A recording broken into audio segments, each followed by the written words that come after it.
সারাদিন আমার কর্মব্যস্ততা গেছে, এই জায়গাটা ঠিক করলাম।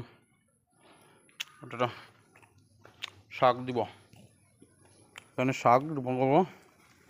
এটা হচ্ছে মরিচের চারা, বেগুনের চারা, ছোটো জায়গায় করবো। এই যে শিম গাছ হয়েছে,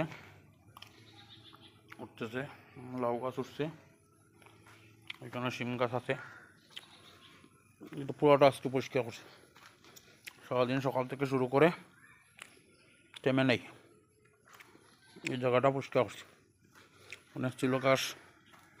আবার কালকে শনিবার আছে, বন্ধ আছে, বন্ধের দিন কাজে লাগে।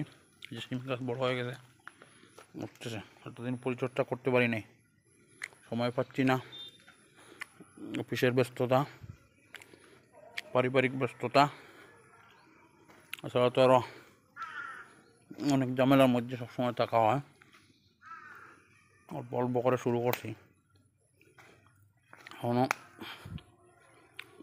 যে গাছে কাঁকরুল আছে এবং কাঁকরুল মাঝে মাঝে আসতেছে,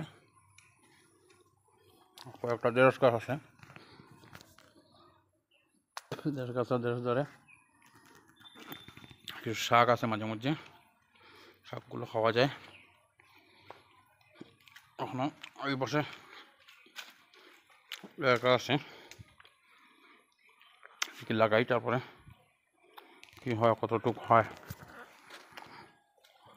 খুবই খুবই ব্যস্ত ছিলাম, তো ব্যস্ত চিন্তা করা যায় না।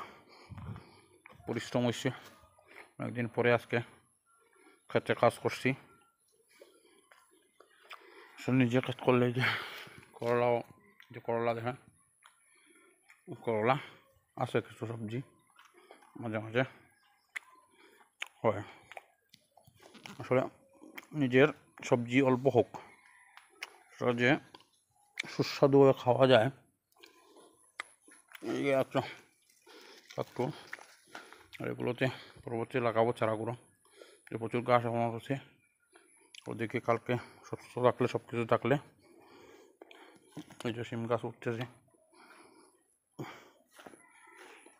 এটাতে তো রশি দেওয়া দরকার, উঠে গেছে। গত বছরের চার ছিল,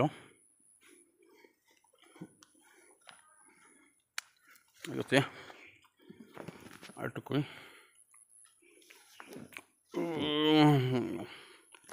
ভালো থাকবেন